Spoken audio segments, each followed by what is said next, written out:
এইটা তো আমাদের দেখার ভিতরেই তো 200 বছর চলে যাচ্ছে, মানে কথা শোনার ভিতর দিয়ে।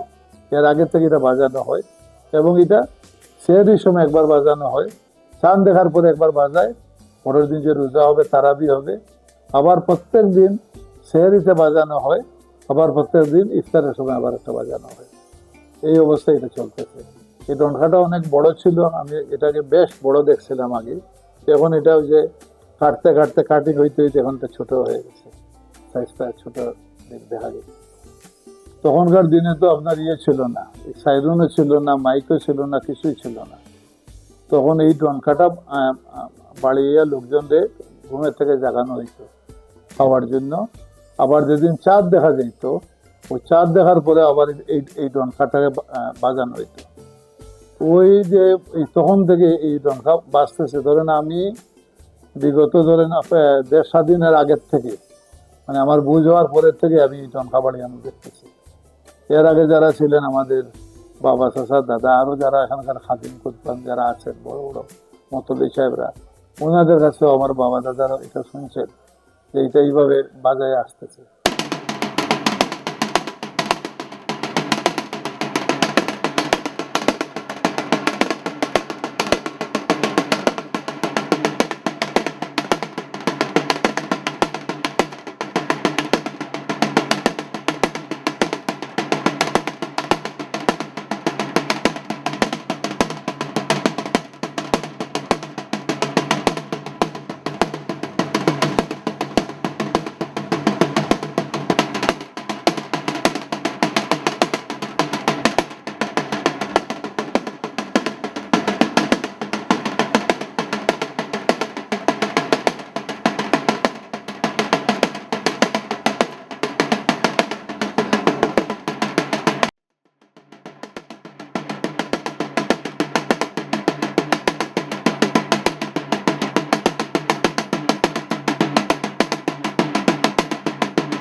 আমি এই মাজারের ছোটোবেলার থেকে আমার ময়মুরব্বীর কাছ থেকে যারা দেখিয়ে আইছি বা শুনিয়ে আইছি, ওই ঐতিহ্যটা আমরা ধরিয়ে রাখছি, এখনও পর্যন্ত এটা বাজাইয়া যাইতেছি।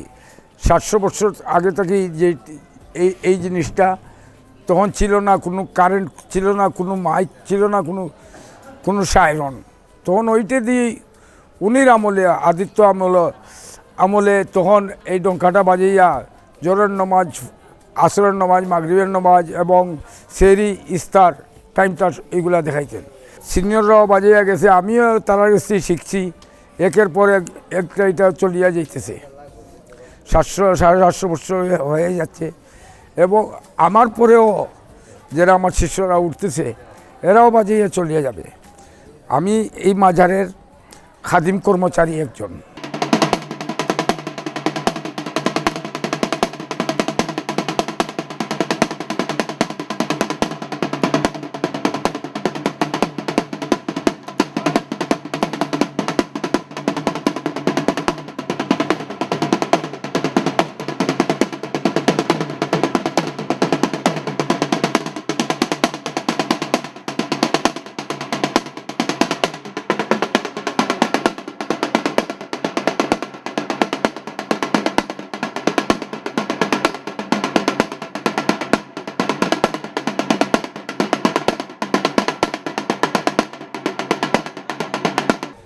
প্রথম চাঁদ দেখিয়া সন্ধ্যার সময়, প্রথম চাঁদ দেখিয়া সন্ধ্যার সময়, আর শেষ চাঁদ দেখিয়া একবার বাড়ি জানি হয়। আর প্রতিদিন 2:40 থেকে 3টা পর্যন্ত বাড়ি জানি হয়। আগে আমরা সারা মহল্লায়, পাড়া, পুরা টাউনটায় ঘুরাইতাম, 2-2.5 ঘন্টা ঘুরে বাজাইতাম। এখন আমরা বাজাই না 2-3 বছর ধরে। এখন খালি আমাদের পাড়ায় 2-3টা বাড়িতে, বড় খাদিমরার বাড়িতে বাজাই। প্রথমে আমরা এই গেইটে বাজাই, দ্বিতীয়তে আমরা মতলবী সাহেবের বাড়ির এখানে বাজাই, তৃতীয়তে ঝর্নার 3 পশ্মর গেটে বাজিয়ে আমরা এইখানে শেষ করি। এইখানে আওয়ার পরেই সাইরন পড়িয়ে যায়, তখন আমরা বন্ধ করিয়া দিই।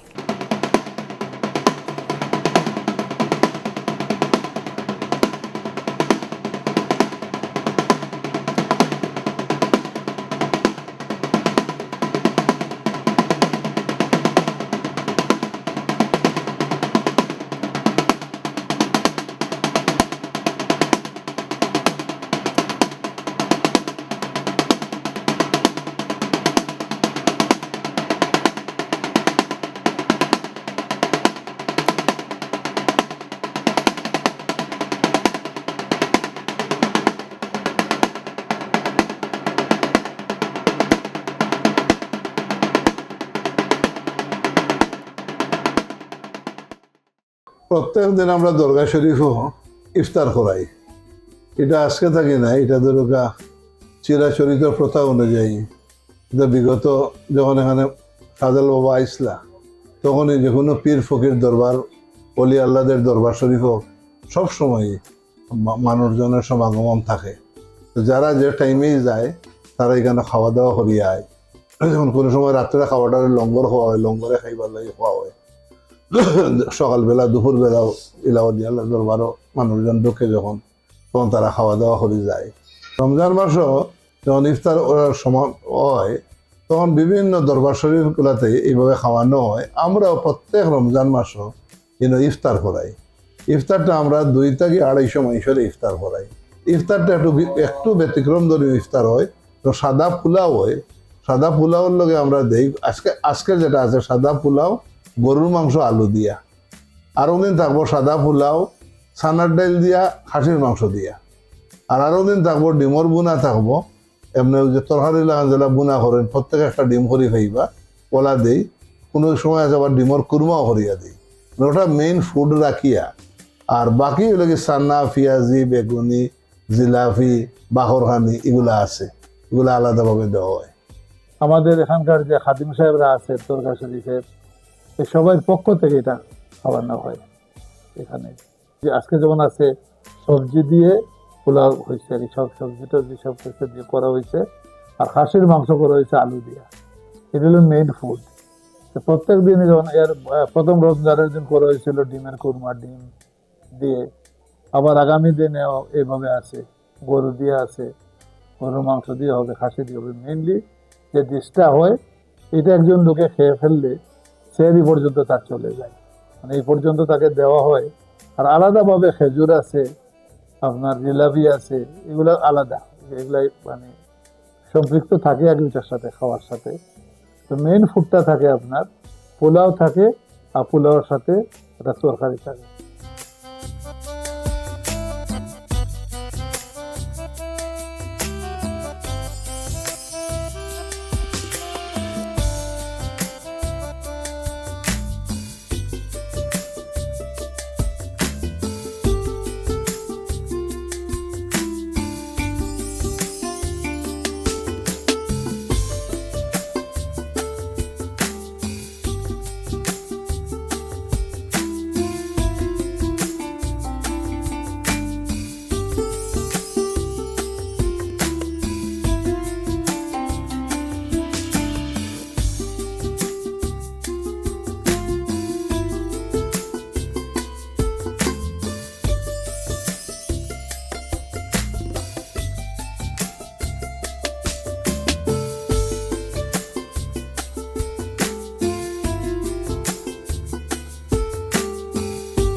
সায়রনটা যেটা বাঁচতেছে এটা ধরেন আজকের থেকে 31 বছর হবে, 35 বছর হবে। এর আগে সায়রনও ছিল না, এরপরের থেকে মানে সায়রন লাগানো হয়েছিল। সায়রনটা আগে ছিল ওই আমার বাসা যে জায়গায়, ওই যে হাফিজি মাদ্রাসার ছাদের উপরে ছিল এই সায়রনটা, ওইখানেই ফিটিং ছিল, ওইখানেই বাঁচত। এখন এটাকে সরাইয়ে মসজিদে দিকে আনা হয়েছে।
বৃহস্পতিবারে আসর বাদে একটা মিলাদ শরীফ হয়, দরগা শরীফও। এই মিলাদ শরীফের মাঝে নারী পুরুষ সবে জয়েন করুন মিলাদ হইয়া, তারা একটু তবরুক নিয়ে যাইবার লাগে চাই। তো আমি ইনশাআল্লাহ তাআলা একটা তবরুকের ইন্তজাম করিয়া রাখি, প্যাকেট করিয়া রাখি। নামাজের পরে তারা প্যাকেট দিলেই এই প্যাকেটও প্রায় 200 মতো প্যাকেট থাকে, 200-250 প্যাকেট।